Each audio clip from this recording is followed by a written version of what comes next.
हर हर महादेव, जय शनिदेव। नमस्कार मित्रों, आप सभी का स्वागत है।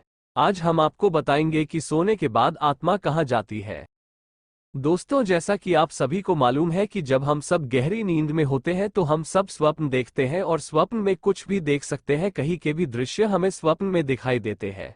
ऐसे में हमारे दिमाग में कभी न कभी यह सवाल जरूर आता है कि आखिर सोने के बाद आत्मा कहाँ जाती है।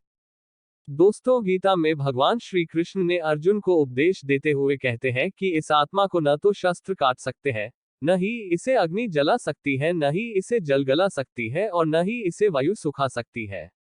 हमारी यह आत्मा उस परब्रह्म परमात्मा का ही एक अंश है जो कि अजर, अमर, अविनाशी है। इसका कभी भी अंत नहीं हो सकता है। दोस्तों, हम आपकी जानकारी के लिए बता दें कि सोने के बाद आपकी आत्मा कहीं नहीं जाती है, उसे कहीं पर जाने की आवश्यकता नहीं पड़ती है। लेकिन हमारा मन गति करता है, इसी मन की गति को ही हम आत्मा की गति समझते हैं। सोने का मतलब आपका चेतन मन सो गया है। चेतन मन जो कि हमारे शरीर का ही एक भाग होता है। चेतन मन वह है जिसे हम जानते हैं तथा इसी के आधार पर हम अपने सारे काम करते हैं।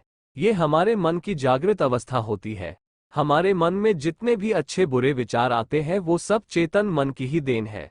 अंदर का मन कभी नहीं सोता क्योंकि उसे इसकी कभी भी आवश्यकता ही नहीं होती है। चेतन मन जब सो जाता है तो हम बाहर की वस्तुओं को देखना और सुनना दोनों बंद कर देते हैं। आत्मा कुछ नहीं करती क्योंकि वह एक अभौतिक सत्ता है तथा उसके अंदर कोई राग नहीं होता है। जब हम निर्गुण की बात करते हैं तो वह आत्मा ही होती है।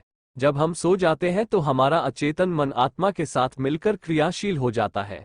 उसके बाद हम स्वप्न देखने लगते हैं। इसी वजह से हमें लगता है कि सोने के बाद हमारी यह आत्मा कहीं जाती है। दोस्तों, अचेतन मन चेतन मन से बहुत ज्यादा शक्तिशाली होता है तथा वह चेतन मन से अधिक काम कर सकता है तथा वह भूत और भविष्य दोनों को देख सकता है। मृत्यु के पश्चात आत्मा चेतन मन के साथ नहीं जाता है बल्कि अचेतन मन जाता है। शरीर के साथ ही चेतन मन नष्ट हो जाता है, परंतु अचेतन मन आत्मा के साथ जुड़ा होता है, जिसे हम कर्म का ढांचा कह सकते हैं। अचेतन मन एक सूचनाओं के ढेर जैसा होता है और सोने के बाद आत्मा अचेतन मन से जुड़ जाती है, इसलिए सोने को दूसरी मृत्यु का भी नाम दिया गया है। क्योंकि जब कोई मनुष्य गहरी नींद में होता है तो उसे बिल्कुल भी होश नहीं होता है। सोने के बाद आपका अचेतन मन आपकी आत्मा के साथ मिलकर भविष्य में चला जाता है तथा वह भविष्य को भी देख सकता है। जब हमारा अचेतन मन भविष्य के अंदर जा चुका होता है तब स्वप्न के माध्यम से हमें भविष्य की कुछ झलक दिखाई देती है।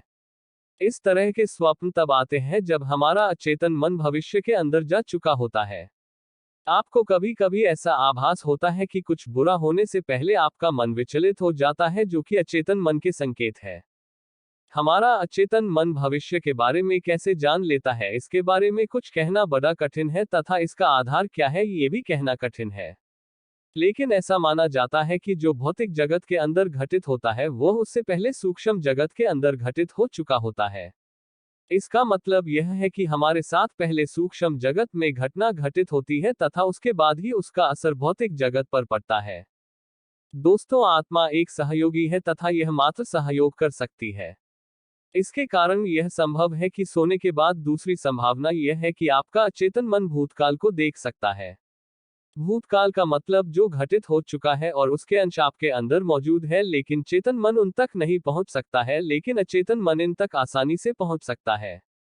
मित्रों, हमारे चैनल को जरूर सब्सक्राइब करें जिससे हमारे लेटेस्ट पोस्ट की नोटिफिकेशन आपको तत्काल मिल सके। आप सभी का दिन मंगलमय हो।